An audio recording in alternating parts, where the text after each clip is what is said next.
नमस्कार, आपका अखबार के YouTube चैनल पर आपका स्वागत है। मैं हूं प्रदीप सिंह। बिहार में सत्ता परिवर्तन हुआ है और लेफ्ट लिबरल बिरादरी, भाजपा विरोधी, मोदी विरोधियों को ऐसा लग रहा है जैसे यूरेका मोमेंट आ गया। यूरेका यूरेका सब चिल्ला रहे हैं कि मिल गया मिल गया, जो चाहिए था वो मिल गया। कौन चाहिए था? प्रधानमंत्री पद का एक उम्मीदवार जो प्रधानमंत्री नरेंद्र मोदी को चैलेंज कर सके। उनको नीतीश कुमार में वो चैलेंजर नज़र आ रहा है। अब आप देखिए, जो तर्क दिए जा रहे हैं, जो बातें हो रही हैं, जो डिस्कशन हो रहा है, वो सब अगर आप ध्यान से सुनिए और थोड़ा अपनी याददाश्त पर जोर डालिए तो आपको 2017 और 18, 2017 और 18 याद आएगा। 2017 में गुजरात का विधानसभा चुनाव था। भारतीय जनता पार्टी वहाँ मुश्किल में थी। क्या क्या हो चुका था उस दौरान? उस दौरान नोटबंदी हो चुकी थी, जीएसटी लागू हो चुका था। जीएसटी को लागू करने में और उसके कंप्लायंस में बहुत तरह की समस्याएं आ रही थी। उससे व्यापारी वर्ग नाराज़ था और गुजरात में व्यापारियों का कितना बड़ा समूह है ये बताने की ज़रूरत नहीं। पाटीदार आंदोलन हो चुका था, उसमें पुलिस फायरिंग हो चुकी थी और स्थिति काबू से बाहर जा रही थी और आनंदीबेन पटेल जो उस समय मुख्यमंत्री थी उनको हटाना पड़ा था। ये इतनी चीज़ें हो चुकी थी। उसके अलावा गुजरात से 3 नए नेता निकलते हुए दिखाई दे रहे थे। हार्दिक पटेल, पाटीदारों के आंदोलन के अगुआ वो नेता, अल्पेश ठाकोर, पिछड़ों के नेता, और जिग्नेश मेवाणी, दलितों के नेता। ये 3 युवा नेता निकलते हुए दिखाई दे रहे थे और पूरा देश का लेफ्ट लिबरल जो मीडिया है और जो इंटेलेक्चुअल्स हैं उनको कंधे पर उठाकर पूरे देश में घुमाने की कोशिश कर रहे थे। ऐसे माहौल में गुजरात विधानसभा का चुनाव हुआ और बीजेपी बमुश्किल जीती। उसको माना गया, उसको कहा गया कि ये राहुल गांधी की, और वो उस चुनाव का नतीजा आने से पहले राहुल गांधी को पहली बार और हो सकता है शायद आखिरी बार पार्टी का राष्ट्रीय अध्यक्ष बनाया गया। राहुल गांधी तैयार हो गए। क्यों?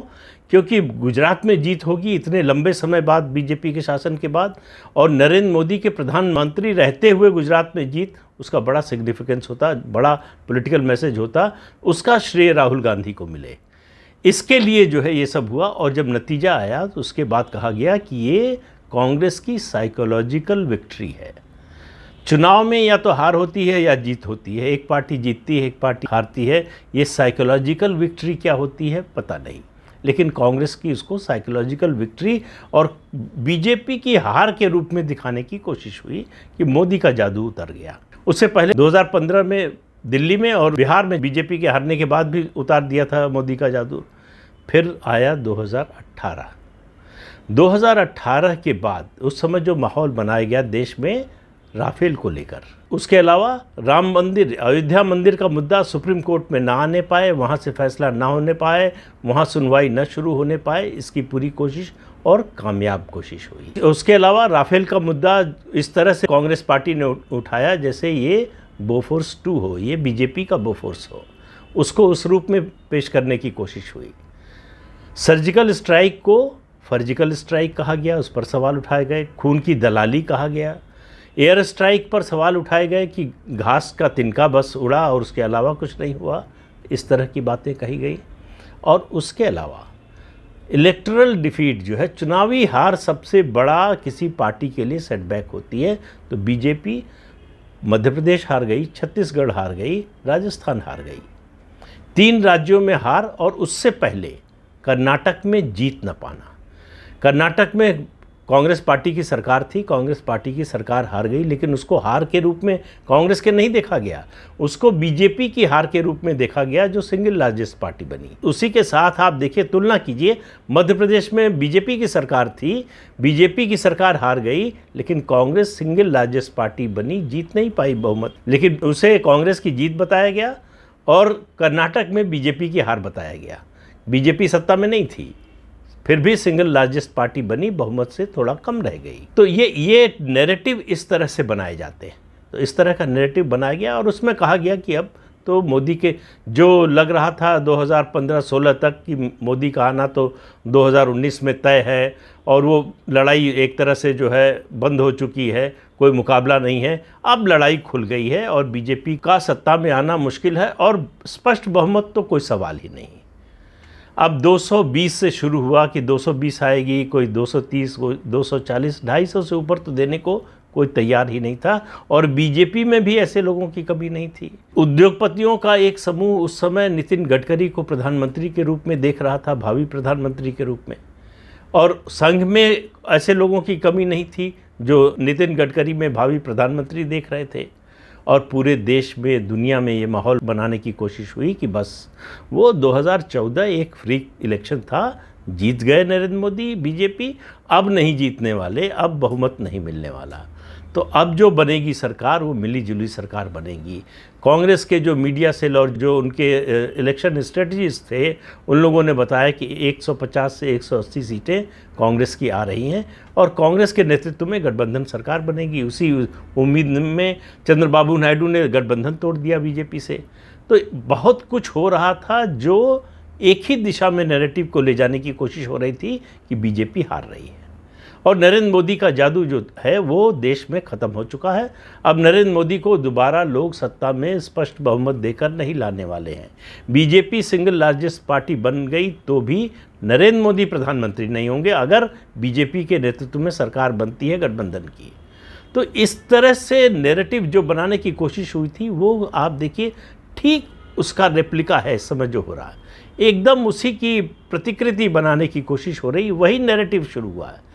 अभी बिहार में सिर्फ सत्ता परिवर्तन हुआ है और आप देखिए सत्ता परिवर्तन भी ऐसा हुआ है जो किसी मैंडेट के कारण नहीं हुआ है, जनादेश के कारण नहीं हुआ है, एक जोड़ तोड़ के नए गठबंधन के कारण हुआ है। और उसके आधार पर पूरे देश को उस पर मतलब बिहार की स्थिति को, पॉलिटिकल सिचुएशन को पूरे देश पर एक्स्ट्रापोलेट करने की कोशिश हो रही है, पूरे देश पर लादने की कोशिश हो रही है। उसके ज़रिए बताया जा रहा है कि बस अब तो मोदी का चैलेंजर आ चुका है। कौन है चैलेंजर? नीतीश कुमार अगर नरेंद्र मोदी के चैलेंजर होने की स्थिति में थे तो 2013-14 में थे। उस समय अगर पूरे विपक्ष ने उनको अपना चेहरा बनाया होता तो शायद लड़ाई जो है वो नज़दीकी होती, जीत जाते तब भी, मैं ये नहीं मानता हूँ। आज तो उनकी स्थिति मतलब घटी दरों पर है। आज उनकी स्थिति कहाँ पहुँच गई है इसका अंदाज़ा आप केवल जो चुनाव नतीजे हैं उन्हीं से लगा लीजिए। 2010 में 115 विधानसभा की सीटें, 2015 में 71 सीटें और 2020 में 43। तो नीतीश कुमार का ये ग्राफ है, पॉपुलैरिटी का जो बिहार में है वो ये ग्राफ है। और 2015 से बल्कि 2019 से कहें, 2019 से 2022 के बीच में और 2024 आते आते जो परिस्थिति होगी, बीजेपी जो 2019 में थी या बल्कि 15 में भी थी, मैं कह रहा हूँ बिहार विधानसभा चुनाव के समय, उसका जो भौगोलिक और सामाजिक विस्तार था उससे बहुत ज़्यादा हो चुका है। तो इसलिए अगर आप 2015 के महागठबंधन के नेतृत्व में जो चुनाव हुआ नीतीश कुमार के बिहार विधानसभा का, उसका नतीजा आया, उससे तुलना करने की कोशिश करेंगे आज की परिस्थिति या 2024-25 के चुनाव की, तो आप गलत नतीजे पर पहुंचेंगे। ये मेरा कहना है। नतीजा मैं नहीं बता रहा हूं किसी का, मैं सिर्फ ये कह रहा हूं कि जो जिस आधार पर आप ये विश्लेषण करेंगे वो आधार गलत है। आपको ये देखना होगा कि 2015 से और ख़ास तौर से 2019 के बाद से कितना परिवर्तन आया है बीजेपी के जनाधार में, भौगोलिक और सामाजिक दोनों। केंद्र सरकार की जो योजना है उसने एक लाभार्थियों का नया वर्ग तैयार किया है और इन लाभार्थियों के वर्ग में सबसे ज़्यादा दलित और अति पिछड़े हैं।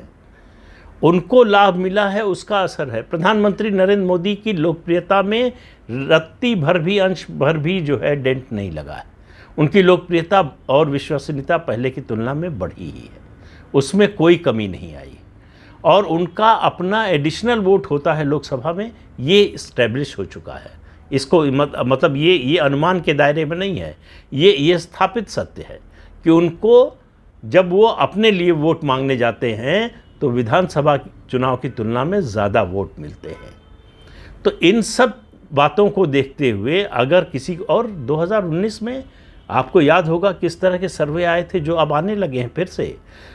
2019 में सर्वे आया कि प्रियंका वाड्रा के राजनीति में आने से, आपको याद होगा कि लोकसभा चुनाव में उनको आधे से ज़्यादा यूपी का जिम्मा दे दिया गया था। और आधे से कम में ज्योतिरादित्य सिंधिया को दिया गया था इधर पश्चिमी उत्तर प्रदेश में। और कहा गया था कि आप सिर्फ यूपी को मत देखिए, प्रियंका वाड्रा के आने का असर पूरे देश पर पड़ेगा। पूरे देश की राजनीति को प्रभावित कर रही हैं प्रियंका वाड्रा, और प्रियंका वाड्रा अमेठी की राजनीति को भी प्रभावित नहीं कर पाई, अमेठी के मतदाताओं को भी प्रभावित नहीं कर पाई। अमेठी के संसदीय इतिहास में दूसरी बार गांधी परिवार का कोई उम्मीदवार हारा। पहली बार 77 में, 1977 में संजय गांधी हारे थे, और दूसरी बार राहुल गांधी 2019 में हारे। तो ये जो तथ्य हैं, मैं केवल अनुमान की किसी बात नहीं कर रहा हूँ, जो तथ्य घट चुके हैं, जनादेश से जो संदेश आया है, मैं उन तथ्यों के आधार पर बात कर रहा हूँ। हाँ, तथ्यों की बात की तो एक बात की मुझे माफ़ी मांगनी है। मेहता साहब ने, हमारे शुभचिंतक और दर्शक हैं, उन्होंने पॉइंट आउट किया कि मैंने पिछले वीडियो में कहा था कि 2019 में कांग्रेस को 20 करोड़ वोट मिले थे, वो गलत था। बीजेपी को लगभग 22 करोड़ वोट मिले थे, कांग्रेस को 11 करोड़ 98 लाख यानी लगभग 12 करोड़ वोट मिले थे। तो वो मैं अपनी गलती सुधारना चाहता हूँ, वो तथ्यात्मक रूप से गलत बात बोल दी थी मैंने, उसके लिए आप लोगों से क्षमा भी चाहता हूँ। तो प्रियंका वाड्रा को लेकर जो सर्वे उस समय हो रहे थे, अब तत्काल नीतीश कुमार के आरजेडी के साथ जाने के बाद शुरू हो गए। बिहार में बीजेपी की सीटें घटा दी गई हैं, लोकसभा सीटें। अभी उसका कोई असर कितना होगा, ये गठबंधन कितने दिन चलेगा, उसका ज़मीन पर क्या असर होगा, ये सब का कोई आकलन नहीं हुआ। कह दिया गया कि बीजेपी की कम से कम 21 सीटें घट जाएंगी, यानी अभी 39 थी तो 21 घट जाएंगी, 18 पर आ जाएगी बीजेपी। याद कीजिए 2014 में बीजेपी का अलायंस एलजेपी से था और आरएलएसपी से था, दो छोटी पार्टियों से। बीजेपी को अकेले 22 मिली थी, एलजेपी को 6 सीटें मिली थी और आरएलएसपी को 3 सीटें मिली थी। गठबंधन को 31 सीटें मिली थी। इस बार जो है एनडीए को 39 सीटें मिली हैं। तो अब उससे घटकर बीजेपी, अगर आरजेडी और जेडीयू साथ आ गए हैं और कांग्रेस भी है, उसमें लेफ्ट भी है, तो ये मानना कि बीजेपी की सीटें लोकसभा में इतनी घट जाएंगी। विधानसभा की बात करते तो एक बार उस पर विचार किया जा सकता था, लेकिन लोकसभा में घट जाएंगी, ये कोई ज़मीनी स्तर पर जो भी जानकारी रखता है वो मानने को तैयार नहीं होगा।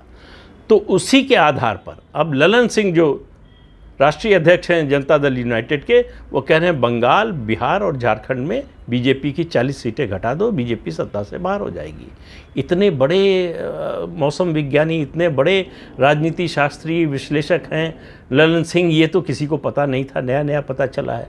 ऐसे घट जाएं सीटें, ऐसे बढ़ जाएं सीटें, तो फिर क्या कहना। तो उनका आकलन अपनी जगह पर है, उनको अपनी पार्टी की ओर से बोलने का अधिकार है, जो भी बोलें वो। उन्होंने केवल 40 सीटें घटाने की बात कही, तो एक तरह से समझिए कि बीजेपी पर बड़ी कृपा की है। यही लोग याद कीजिए 2018 में क्या बोल रहे थे। राजस्थान और मध्य प्रदेश, छत्तीसगढ़, इन 3 राज्यों को मिलाकर लोकसभा की 65 सीटें हैं, और इसमें 26 सीटें हैं गुजरात की जोड़ दीजिए तो 91 हो जाती हैं। 65, 75, 90, 91, 91 सीटें। अब इसमें कहा गया कि यहाँ तो बीजेपी की सीटें घटनी ही घटनी हैं। 3 राज्यों में सरकार चली गई है और गुजरात में बड़ी मुश्किल से जीती है, तो सीटें कोई आधा घटा रहा था, कोई तिहाई पे ला रहा था। नतीजा आया तो क्या हुआ, इन 91 सीटों में से 88 पर बीजेपी की जीत हुई। 2 सीटें मध्य प्रदेश में कांग्रेस पार्टी जीती और 1 सीट छत्तीसगढ़ में। राजस्थान में 25 की 25 बीजेपी जीती, गुजरात में 26 की 26 बीजेपी जीती। तो ये जो स्टेट इलेक्शन के रिज़ल्ट को लोकसभा पर एक्स्ट्रापोलेट करने की कोशिश होती है, उसका नतीजा हमेशा गलत होता है। ये मैं भविष्य की दृष्टि से नहीं कह रहा हूँ, ये मैं जो हो चुका है उसका उदाहरण देकर बता रहा हूँ आपको। तो ये जो नैरेटिव बनाने की नई कोशिश हुई है, एक फ़र्क और आया है 19 और 22 में 24 की दृष्टि से, कि उस समय प्रशांत किशोर भी उस कैंप में थे। आज प्रशांत किशोर दूसरे कैंप में है, बीजेपी के साथ नहीं है, लेकिन वो दूसरे कैंप में है। वो कह रहे हैं कि बिहार में जो कुछ हुआ है उसके आधार पर लोकसभा के चुनाव के नतीजों का आकलन आप करेंगे तो वो गलत होगा। दूसरी बात, ये जो गठबंधन बना है ये 2024 तक बना रहेगा, इसकी गारंटी कौन ले सकता है। न तो आरजेडी ले सकती है, न नीतीश कुमार ले सकते हैं, बाकी लोगों का तो कोई उस तरह का स्टेक भी नहीं है, केवल मंत्रिमंडल में शामिल होने के अलावा कांग्रेस के। और लेफ्ट पार्टीज़ तो बाहर से समर्थन देंगी, पहले घोषित कर चुकी हैं। तो बिहार में एक परिवर्तन हुआ है, एक गठबंधन बदला है, उसके आधार पर नरेंद्र मोदी की सरकार चली गई उन लोगों की नज़र में। उसके आधार पर उन्होंने घोषित कर दिया कि 2024 का चुनाव अब खुल गया है, खुली लड़ाई है, क्लोज कंटेस्ट है और तमाम चीज़ें कही जा रही हैं। मैं कह रहा हूँ कि 2019 की लड़ाई बीजेपी के लिए जितनी मुश्किल थी, उससे बहुत बहुत बहुत कम मुश्किल 2024 की है। यानी 2019 जीतना जितना आसान था, उससे बहुत ज़्यादा आसान 2024 जीतना है। ये आज 2022 में कह रहा हूँ। मैं कोई भविष्यवक्ता नहीं हूँ, इसलिए नहीं बता सकता कि अगले 1.5-2 साल में क्या हो जाएगा। कोई बहुत बड़ी घटना, दुर्घटना, कोई ऐसी घटना हो जाए तो उसके बाद उसका असर पड़े, अलग बात है। लेकिन आज जो स्थिति है, राजनीतिक स्थिति, आज जो ज़मीनी हकीकत है, उसके मुताबिक कह रहा हूँ 2019 की तुलना में बीजेपी की स्थिति 2024 की दृष्टि से, लोकसभा चुनाव की दृष्टि से बेहतर है। तो ये नैरेटिव आपको अगले 1.5-2 साल तक सुनना पड़ेगा, झेलना पड़ेगा, और कुछ लोग इसको मानेंगे भी, तो मानने दीजिए। उन लोगों के मानने, ये नैरेटिव चलाने से मतदाता प्रभावित नहीं होता। ये बात मतदाता बार बार चीख कर कह रहा है, अपने जनादेश के जरिए कह रहा है। उसको राजनीति की जितनी बारीकियां हैं, उसको जितना हम आप या कोई राजनेता समझता है, उससे ज़्यादा मैं हमेशा से मानता हूँ मतदाता समझता है। वो एक तरह से राजनीति के शतरंज का खिलाड़ी है। वो कई चाल आगे देख लेता है, उसको समझ में आ जाता है कि ये नेता ये बोल रहे हैं तो इसका ये मतलब है, इसकी ये वजह है, ये गड़बड़ हुई तो उसके पीछे ये है।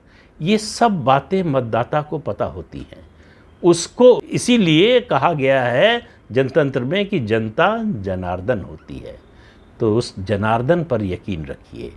ये जो नैरेटिव खड़ा करने वाले हैं, जो समय के साथ कूदते रहते हैं, उनके नैरेटिव पर, उनके विमर्श पर, उनकी बातों पर, उनके तर्कों पर ज़्यादा ध्यान मत दीजिए।